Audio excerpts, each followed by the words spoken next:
হেৰেষ্ট welcome to my channel writing skill নৰৱে। তো মোৰ মৰমৰ ছাত্ৰ ছাত্ৰীসকল, ছাৰ বাইদেউসকল আৰু বন্ধু বান্ধৱীসকল, তো মই আজি এটা ভাৱ বহলাই লিখি আনিছোঁ। এইটো হৈছে উপকাৰীক অজগৰে খায়। তো আহক আমি ভিডিঅ'টো আৰম্ভ কৰোঁ। যদি প্ৰথমবাৰৰ বাবে মোৰ চেনেলটোলৈ আহিছে, আপোনালোকে মোৰ চেনেলটো প্লিজ ছাবস্ক্ৰাইব কৰি দিবলৈ একেবাৰে নাপাহৰিব। তো আহক আমি ভিডিঅ'টো আৰম্ভ কৰোঁ।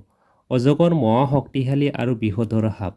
ই অকল মানুহৰে নহয়, অন্যান্য জীৱ জন্তুৰো শত্ৰু। ই চৰত পালে কাকো শুদাই নেৰে। বিপদত পৰা দেখি ইয়াক যদি ৰক্ষাও কৰা হয় বা শুকাই খিনাই যোৱা দেখি গাখীৰো খুওৱা হয়, তথাপিও সি মানুহৰ উপকাৰৰ কথা ভাবি মানুহক দংশন নকৰাকৈ নাথাকে। শত্ৰু সদায় শত্ৰুৱে আৰু সি মানুহক দংশন কৰাটো স্বভাৱজাত কথা। সেইদৰে দুষ্ট লোকেও উপকাৰীৰ উপকাৰ চিন্তা নকৰি সদায় অপকাৰ কৰিবলৈ চেলু বিচাৰি ফুৰে।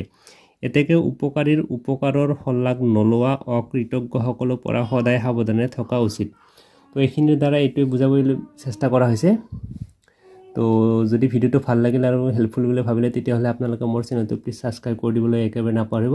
লগতে লিখাখিনিৰ PDF টো মই ডেছক্ৰিপশ্যনত দি দিম। তো তাৰ পৰা আপোনালোকে সহজে ডাউনলোড কৰি ল'ব পাৰিব। তো আজিলৈ এৰিছোঁ। ধন্যবাদ। জয় আই অসম।